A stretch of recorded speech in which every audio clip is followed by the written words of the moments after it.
religious tolerance that we have in this city is second to none in any part of the world. We've got all religions here in Karachi. The linguistic diversity. Tell you, Karachi, every language of the world is literally spoken in Karachi. We've got people from all languages. The economic opportunity that Karachi gives makes this an oasis of hope and an oasis of harmony.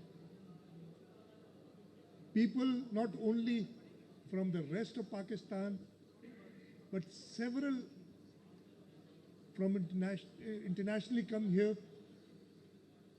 in search of economic opportunities which this city offers. And last but not the least, the resilience of Karachi. We've had so many challenges. It's been called the sixth most dangerous city of the world.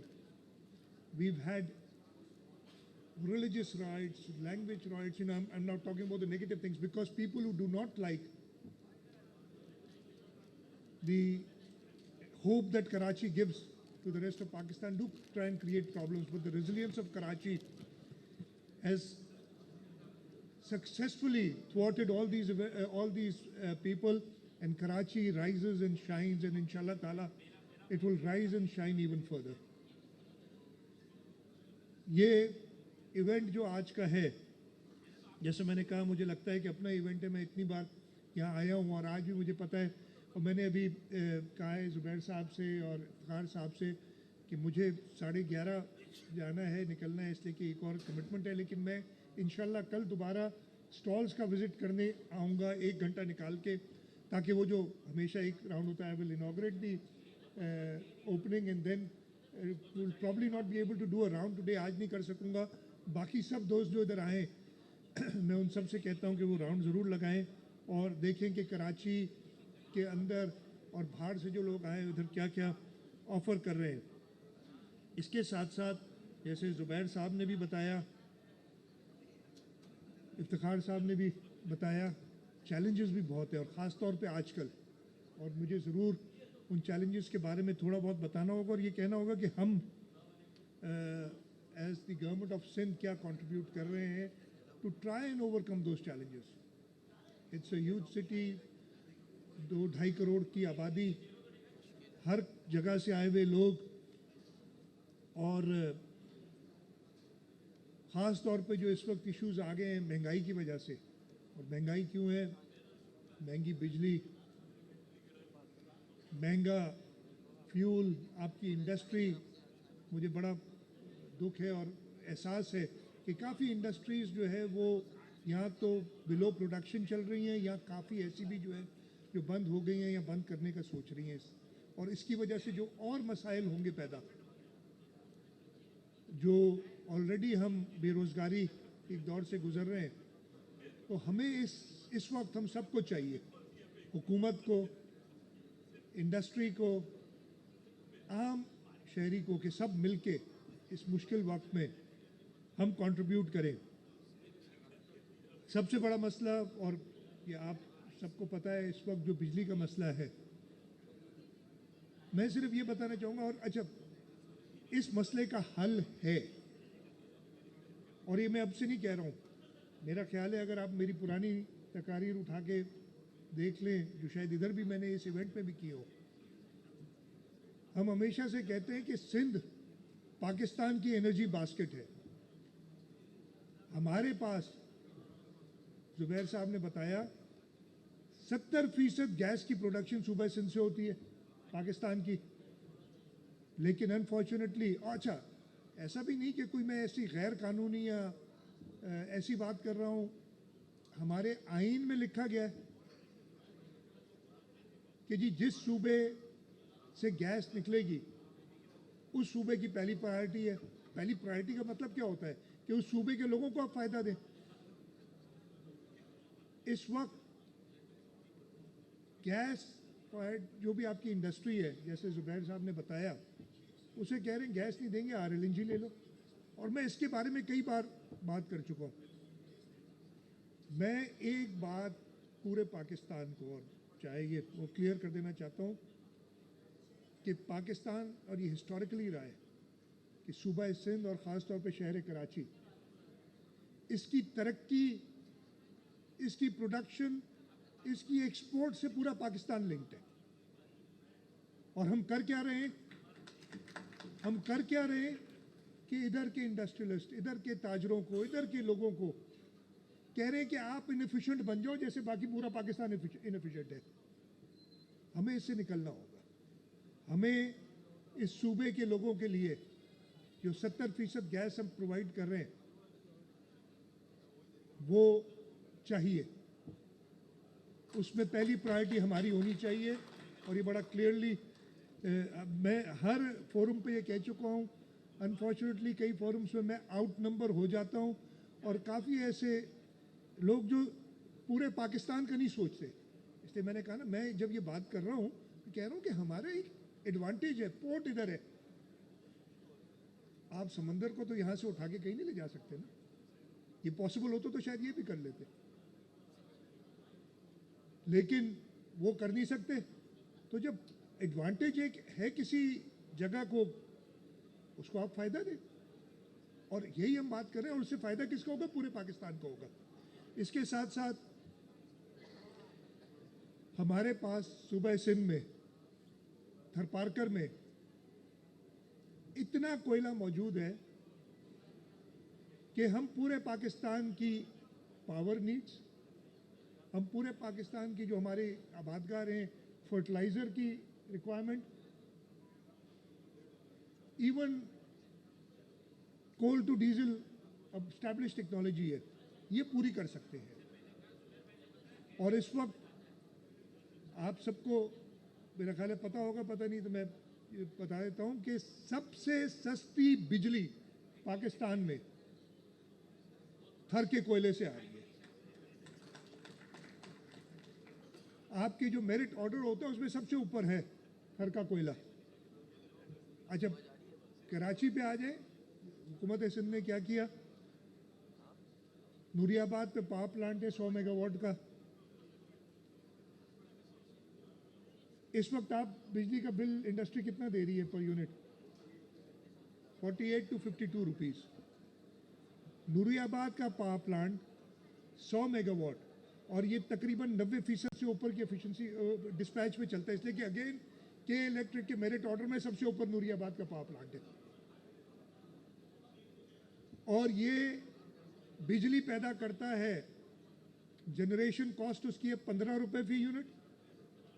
फिर transmission line भी हुकूमत सिंध ने डाली है, उसकी 79 पैसा, यानी 15 रुपये 80 पैसे रुपये यूनिट हम के इलेक्ट्रिक को 100 मेगावाट कराची के लिए दे रहे हैं।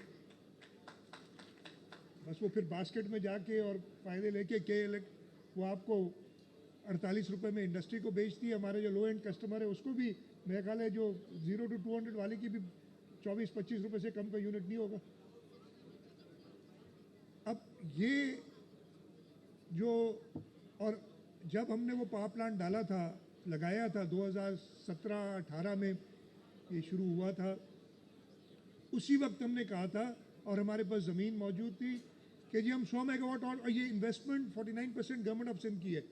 ये और बात है कि इस पावर प्लांट को लगाने की वजह से पिछले 6 साल से मैं नैब कोर्ट के चक्कर लगा रहा हूँ।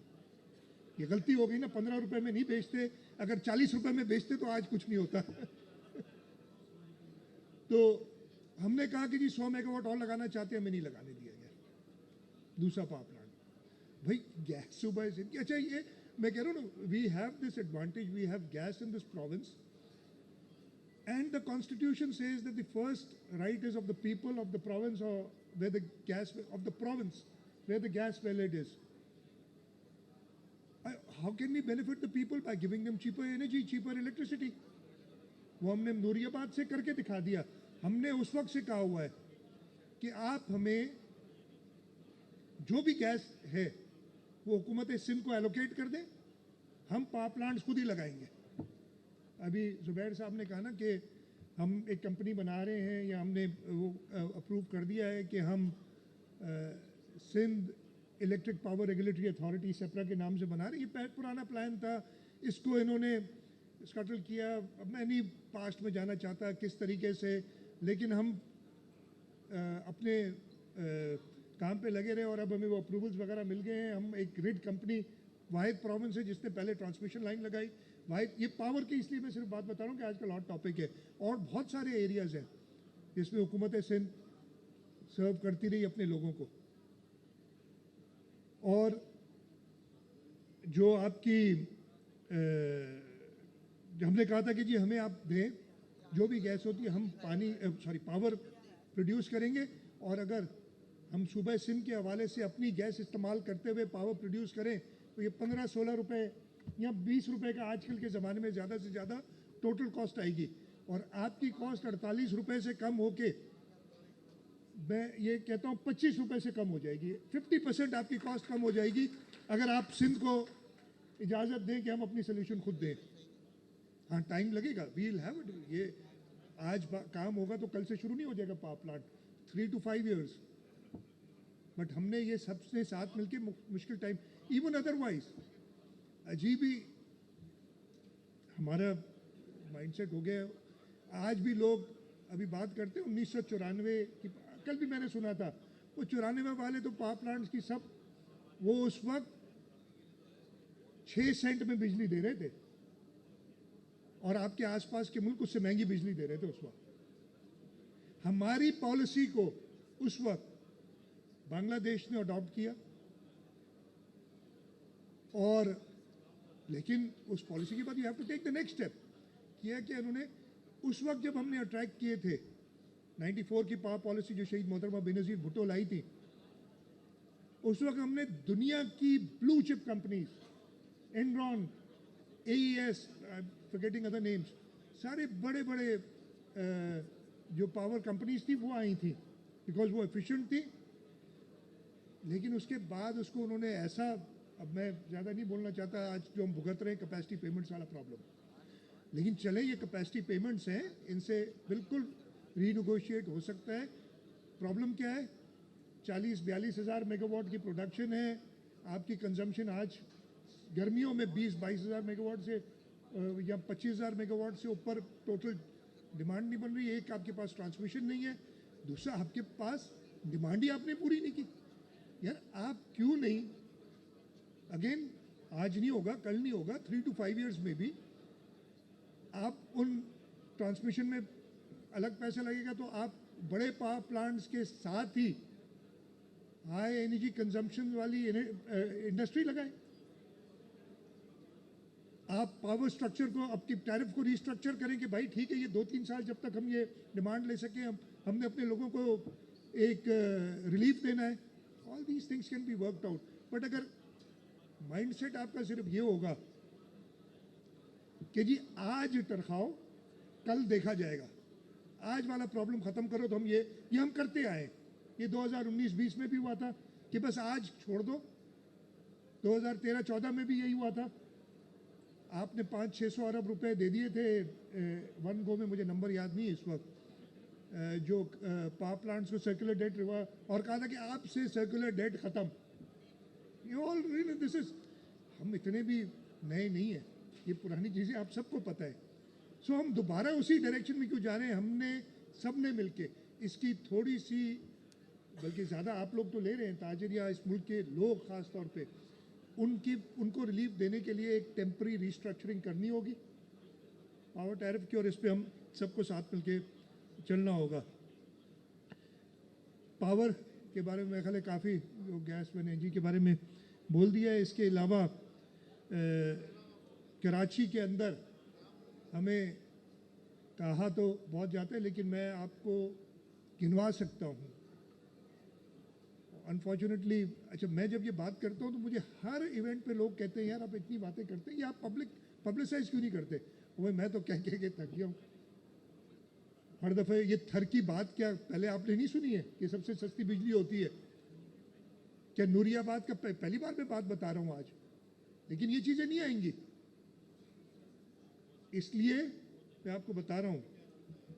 इशू यही है कि इतना, और मेरे मीडिया वाले दोस्त हैं, मैं शुक्रगुजार भी हूँ, सारे आते हैं, हर इवेंट को कवर करते हैं। मैं कल शर्जील साहब को बता रहा था, आप अगर देख ले नो किसी 31 वाला परसों वाला अखबार सुबह का डॉन, मैं नाम भी ले लेता हूँ भाई, नाराज तो नहीं होंगे शर्जील साहब, आप कहते नाराज हो जाते हैं डॉन वाले डॉन का जो मेट्रो पेज होता है ना कराची का, अलग कराची का मेट्रो पेज दिखाते हैं नागन चौरंगी पे रोड के एक साइड पे वो जो ग्रीन लाइन बनाई थी और उसकी वजह से प्रॉब्लम्स हुए, पानी शायद 2-3 घंटे खड़ा रहा होगा, वो गाड़ियां खड़ी हुई हैं, वो तस्वीर है। नीचे पॉजिटिव खबर है एक सिंध के बारे में कि हम रिवाइव करना चाह रहे हैं स्टील मिल को, और जो लाहौर का मेट्रो पेज है उसमें जो तस्वीर है उसमें लिखा है children playing in the rain, आप देख ले उठा के, और उसके नीचे रेन क्रिएट्स हैवक इन लाहौर। अखबार अंग्रेजी पढ़ता कौन है, तस्वीर तो सब देखते हैं। तो this is how unfortunately the city of Karachi is being treated. I am very blunt about it, हमें इससे निकलना होगा। अगर हम ही शोर मचाते रहे, अनफॉर्चुनेटली हम सब रहते इसी शहर में, फायदा इसी शहर से उठाते, और शोर भी हम बहुत ज्यादा मचाते। आई एम सॉरी, ठीक है तकलीफ होती है लोगों को, लेकिन ऐसा नहीं है कि कराची में कोई ज्यादा प्रॉब्लम्स है किसी और जगह से। Karachi is the oasis of harmony, जो केसीसीआई कहता है, Karachi is the oasis of hope for Pakistan. तो लेट्स ओन कराची। यार जहां अपने घर में रहते हो उसको, उससे प्यार तो करो, उसके बारे में बुराई हर वक्त करना। मैं खैर बहुत लंबी लिस्ट थी जो इधर मुझे इन्होंने सुबह दी थी, ये 2 सफ़ात पे मुश्तमिल है, सिर्फ प्रोजेक्ट्स के नाम जो पिछले 3-4 साल में कराची में हुए, लेकिन मैं इसको दोबारा पढ़ दूँ, मैं not in any particular order मैं पढ़ लेता हूँ। ये पिछले 3-4 साल में काम हुए। मेरान हाईवे, गुलबाई से वाई जंक्शन का road, dualization of main Hawke's Bay road including rehabilitation of existing carriage way from Machhli Chowk to कैनप, ये सारे आपने देखते होंगे जो हालत होती थी इन रास्तों में।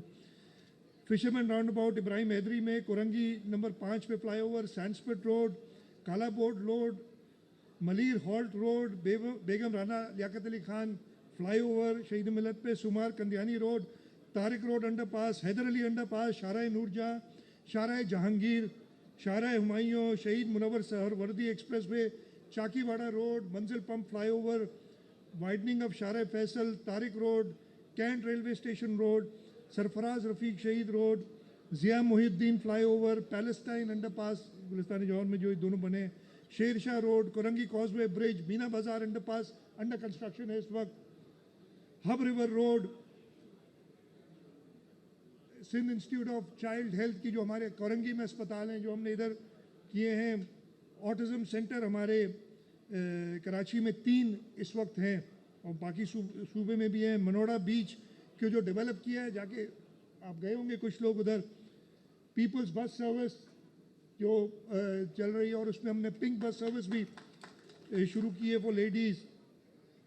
NICH, NICVD, SIUT के अंदर इन्वेस्टमेंट, पब्लिक प्राइवेट पार्टनरशिप में इंडस हॉस्पिटल के साथ जो हम कर रहे हैं, वेरियस स्पोर्ट्स ग्राउंड, लियारी के अंदर ककड़ी ग्राउंड एक ज़माने में किसी और वजह से शुरू होता था, उधर जाके देखिए वर्ल्ड क्लास फुटबॉल टर्फ लगी हुई है जहाँ पे हमारे लियारी के नौजवान खेलते हैं। वहाँ पे हमारे बैडमिंटन कोर्ट, एक पूरा स्पोर्ट्स सेंटर है, इब्राहिम हैदरी फुटबॉल स्टेडियम है, मलीर फुटबॉल स्टेडियम है। आप देखिए इतनी इन्वेस्टमेंट हुई है, लेकिन अभी और चाहिए इस शहर को। और इस शहर के अंदर इस साल काफ़ी लोगों ने बड़ी बातें करते हैं कि इस साल ये जो हमारा 24-25 का साल है, 200 अरब रुपए से ज़्यादा की इन्वेस्टमेंट प्लान है कराची शहर में। और अगर किसी को चाहिए तो वो सारी डिटेल भी दे सकता हूँ बैठ के कि क्या क्या होना है। पानी का मेजर इशू, K4 अगर स्लो डाउन हो गया वेरियस रीजन, उसमें टाइम लग रहा है, तो हमने हब से 50 MGD और उस पर काम शुरू हो गया है और 1 साल का टाइम उन्हें कहा है। कोशिश होगी कि हम वो प्रेशर डाल के उसको पूरा करें। तो हुकूमत सिंध कोशिश कर रही है। हम सिर्फ ये चाहते हैं कि कराची के शहरी भी हुकूमत सिंध के साथ मिलके अपने घर को ख़राब ना कहें इतना।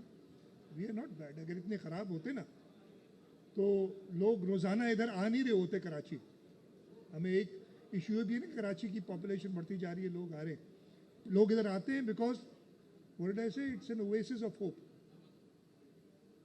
और हम जो खुद इधर रहते हैं वो उसको बुरा भला कह रहे हैं। तो let's change this attitude Karachi को बुरा भला कहने का। कराची जो है वो पाकिस्तान की जान है, पाकिस्तान का दिल है। पाकिस्तान तरक्की करता है कराची की तरक्की के साथ। सूबा सिंध का दारुल खिलाफा है। पाकिस्तान के बनाने वाले कराची शहर से इसलिए कि 1900 पहला रेजोल्यूशन सिंध असेंबली ने पास किया था, इधर के लोगों ने पास किया था, सिंध के लोगों ने। तो इंशाल्लाह हम सब साथ मिलके, और ये सारी बातें बताने का मकसद यही था कि हम सब साथ मिलके इस शहर की, इस सूबे की, इस मुल्क की तरक्की के लिए काम करें।